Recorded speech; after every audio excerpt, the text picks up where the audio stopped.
What I have here is my most recent project. These are snap tiles, a series of 3D printable dungeon tiles that are fully modular. The walls and the floors are separate and are clipped together. The base idea here is to have designs of tiles and various designs of walls that you can put together. So, let's have a look at this journey so far. My initial designs here.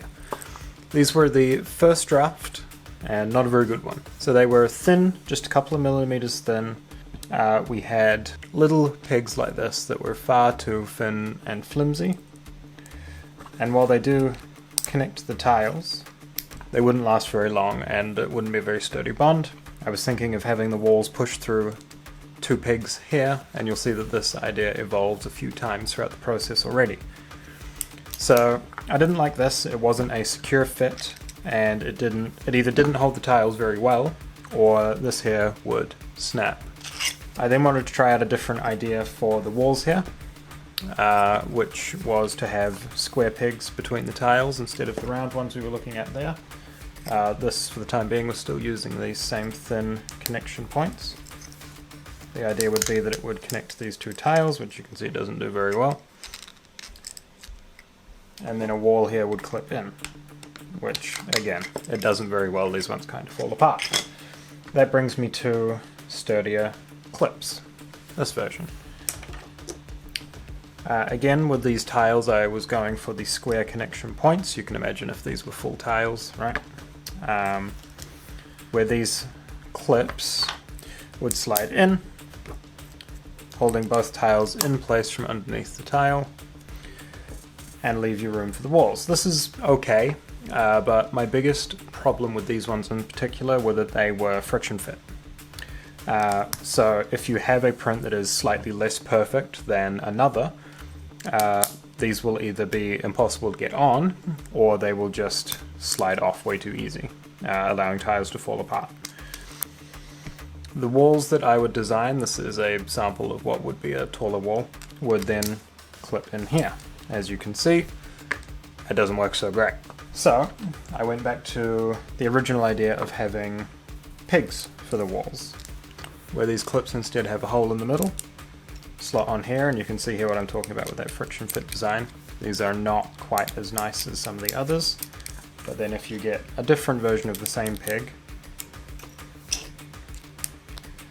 as you can see there, that one fits way nicer than the others, just from the variations in print. Now they have a hole between the tiles. The tiles obviously would come out the full size here, and would allow you to fit a wall in between.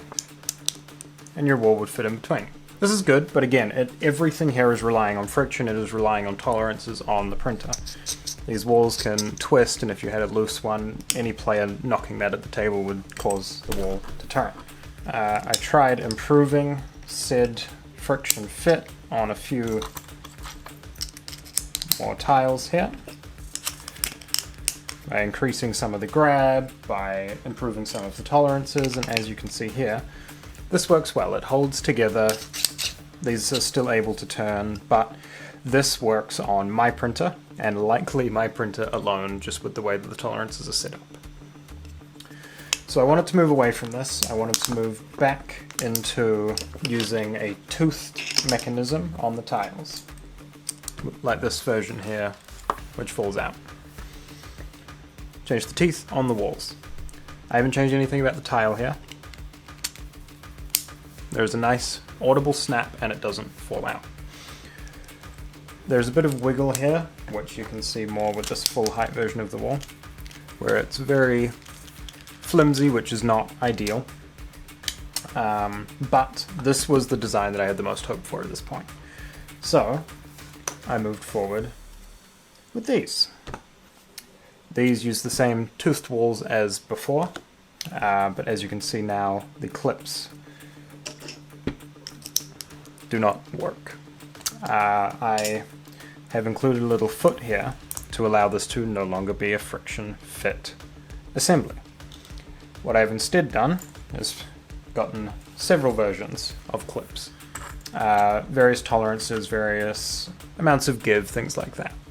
So these new versions of the clips allow for a bit of give on the clip itself, and by having a little notch on the bottom of this, it allows it to slot in nicely, and even if it's a looser fit, it will hold the tiles together. What this then means, tiles go together nicely and they're a sturdy fit. They stay together. The walls then, once again, a nice audible snap. You'll notice now, these walls are sturdy. They have just enough give that they're not going to be snapped off at the table. They hold well. Which brings me to the most recent version of this assembly. I wanted to create some really cool designs on these tiles. I went through and sketched a bunch of different ideas. As you can see here, we have some decorative pieces as well in the works, but various different ideas for tiles. Eventually I ended up settling on this one. These are the final tiles. The base set of cracked tile, and this is kind of the basic version that I have settled on. So there will be this tiled version and a natural cobblestone version as well. As you can see here, I went through many different versions of these clips, testing different tolerances and different adjustment amounts. All of these have a different amount of extrusion and tolerance indicated by the numbers on top. Quite a process to get these fitting nicely, holding the tiles together. These are the final clips. I ended up going with the solid center because I found that the best way to put these on tiles is at an angle, and I wanted as much stability in the middle here so they wouldn't warp or bend. Originally I thought that these ones might be better to allow the teeth to move a bit further, just to put a bit more sway on the whole tile, but I've ended up going with these. They're a stronger fit, and as the way that I take these off at an angle, they'll last a lot longer, and allows these tiles to slot together really nicely. Now, those that are interested among you might have noticed that, let's say that we are assembling a tile like this, a 4x4 for a dungeon, and none of this space is going to have walls. This is a little distracting, a little bit ugly, not my favorite, to have all of the different segmentation wall tiles here. And while there will be a full 4x4 tile that does not have these holes, I want a way to eliminate it if I were using the 2x2 tiles that I'm holding here. The keen-eyed among you would have seen an alternative clip in this pile over here, which is what we use to address this issue. Now, if you knew the design of the dungeon you were laying out before you were creating it, these are the clips that you'd go for. Anywhere that you know there is not going to be a wall, these clips fit in. And as you can see, these little teeth come up and fill those holes. If you had a dungeon, like so, where the walls were going to be on the outside, as most dungeons will have walls on the exterior of the tiles, there is a third type of clip. These ones here. They snap on the same as the other tiles, and they provide the second half of that locking mechanism for the walls. What this then means is that you can take your wall, clip it on the outside of a tile, and you have your exterior wall. These here are the first iteration of the brick walls, which did have a bit of an issue. I made a small mistake on this version that I'll be remedying in the next, which is in the bottom row here. I created these extruded bricks all up the tile, but I put one on the bottom row, which means that if you try and put that bottom row on the exterior wall here, there's way too much pressure being put on this. That brick is pushing it out. So the first few rows will be flat bricks in the next version. For now, I've just trimmed off a little bit of that brick with my clippers, and it fits on and it has a gorgeous look. A regular brick wall with the cracked tile is very classic dungeon. It has a very nice feel and could be painted up very stylized or very realistic depending on your preference.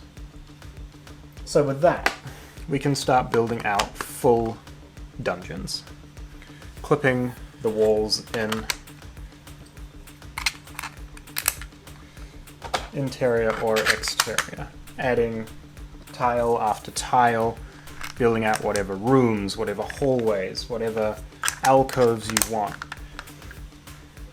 And this can go on for as long as you want it to. You don't have to search around boxes and boxes for a corner tile or a dead end tile or a hallway tile. You just put the walls in that you need. Again, everything snaps into place. There's a little bit of wiggle, but you're not going to notice that when it's on the table. It feels good, it feels sturdy. Especially when you have two of the newer walls next to each other. So this is where this design is at the moment. I think that these floor tiles are pretty much fine. There might be a little bit of tolerance adjusting once I have some other people test print these files for me. But other than that, these are starting to feel really solid and really good. So you can see there, it's easy enough to remove just one tile if that's what you want to do. Swap the peg out if you decide on a different wall configuration or whatever, put that in. Each square is perfect. These are just TerraForge models. Is a perfect 1 inch, or specifically it's 25 millimeters. It fits a model. And yes, there are lines where the walls would go, but putting a 50 millimeter base or even a 75 millimeter base across these tiles, there's very minimal overlap. You're not going to get confused what tiles a model is sitting on. Either way, these are awesome. I'm very excited about these.